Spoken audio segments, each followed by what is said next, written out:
Hoje em dia, vivemos a era da informação. Provavelmente, num dia comum, você adquire mais informações sobre o mundo do que um camponês na Idade Média adquiria durante toda a sua vida. Mas será que, por causa disso, está mais fácil conhecer a verdade? Vamos pensar um pouco. Como você sabe o que sabe? De onde vem a sua verdade? Mais objetivamente, pense em alguma informação que você conhece sobre Pedro Álvares Cabral e o descobrimento do Brasil, por exemplo. Como é que você sabe disso? Sabe porque todo mundo fala? Viu algum comentário na internet, no jornal ou no YouTube? Consultou alguma fonte histórica primária? Percebe que, para muitas coisas que pensamos saber, na verdade, nós só sabemos o que nos disseram sobre aquilo. Ou seja, estamos a algumas camadas distantes do verdadeiro conhecimento.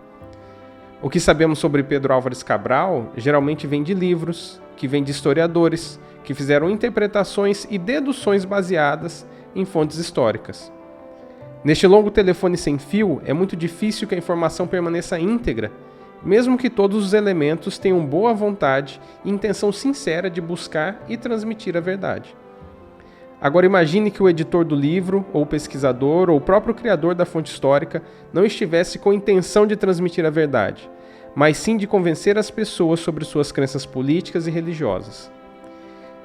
Diante desta complicação, como é possível hoje conhecer a Pedro Álvares Cabral no seu nível mais profundo? Conhecê-lo a ponto de compreender o que se passava em sua mente e quais eram suas verdadeiras intenções. Isso é praticamente impossível. Hoje em dia, apesar de termos fácil acesso a muita informação, nós nos tornamos extremamente indiferentes quanto à veracidade desta informação. Podemos pegar exemplos bem cotidianos para facilitar o entendimento. O que você acha de Lula ou do juiz Sérgio Moro, por exemplo? Escolha um dos dois para o exemplo. Você acha que ele é uma pessoa boa ou ruim? O que ele pensa do Brasil e dos brasileiros? Qual é o seu desejo no final das contas? Agora, a pergunta mais importante: como é que você sabe disso? Seu conhecimento sobre isso está em alguma dessas três camadas. Você pode dizer: sei disso, pois conheço o que ele diz. Esta é a camada do discurso. Este é um nível muito superficial, pois é muito fácil alguém dizer algo, mas agir de forma completamente incoerente. Ou, se for para destruir a reputação de alguém, é muito fácil tirar uma frase do contexto. Na verdade, o discurso é a principal forma de manipulação. E por que ele funciona bem? Porque as pessoas não estão dispostas a se aprofundar na busca da verdade. Mas você pode dizer: sei disso, pois conheço o que ele fez. Esta é a camada das ações. Esta camada já é mais profunda e são poucos os que estão dispostos a comparar as palavras com as ações.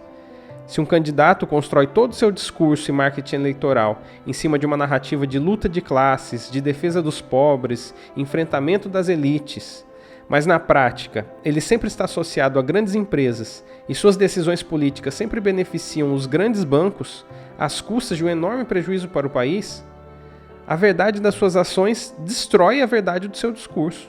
Carreira de contenção!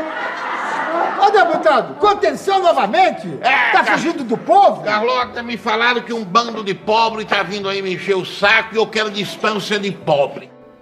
Mas ainda assim, não podemos dizer que conhecemos totalmente uma pessoa por conhecer as suas atitudes. Pois imagine que alguém diz que quer saciar a sua fome. E sempre que você precisa, ela te serve um prato de alimento. O discurso e as atitudes estão alinhadas, não é mesmo? Transmitindo a mesma verdade. Mas ainda existe a possibilidade de essa pessoa fazer isso somente para ganhar a sua confiança, não por realmente querer o seu bem. Mas, num nível ainda mais profundo, você poderia dizer: sei disso, pois o conheço de verdade. Sei o que passa no seu coração. Este é o nível das intenções. E esta é a verdade do ser humano. Você sabia que existem alguns bilionários que financiam movimentos de esquerda, inclusive alguns mais radicais de linha marxista?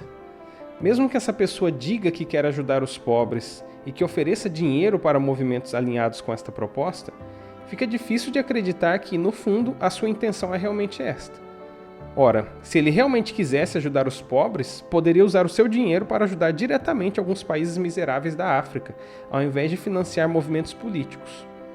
Ou ele realmente deseja que a proposta marxista seja aplicada e as suas propriedades sejam tomadas pelo governo?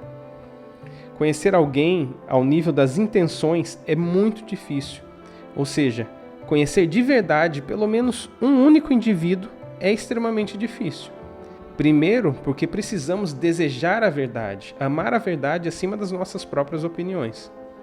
Segundo, porque para conhecer a nós mesmos, compreender quais são as nossas verdadeiras intenções, saber o que realmente há em nosso coração, já é um grande desafio.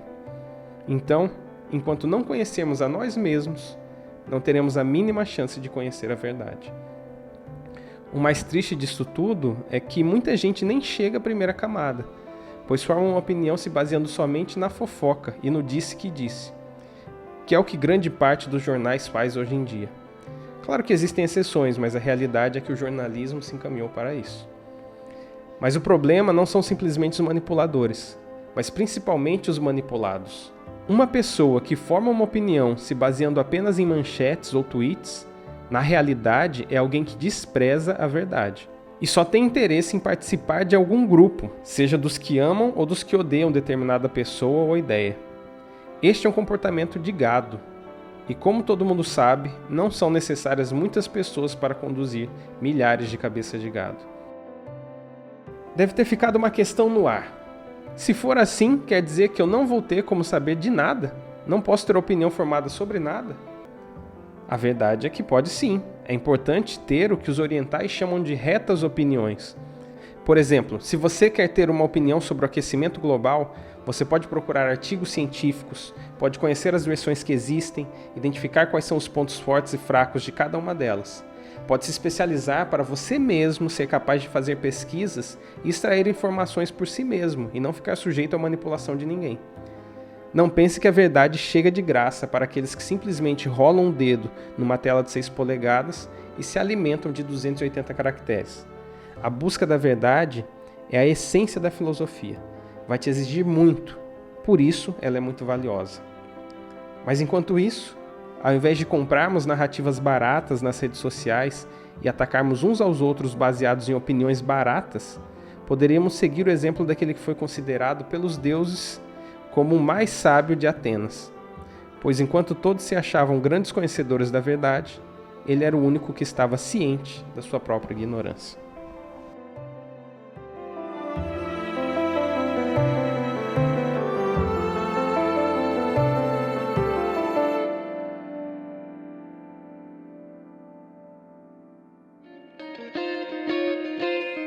Este vídeo foi uma produção da Fido Bem. Se você gostou, deixa o seu joinha, deixa um comentário aí embaixo e confira mais do nosso conteúdo nas nossas redes sociais e principalmente em nosso portal, fidobem.com.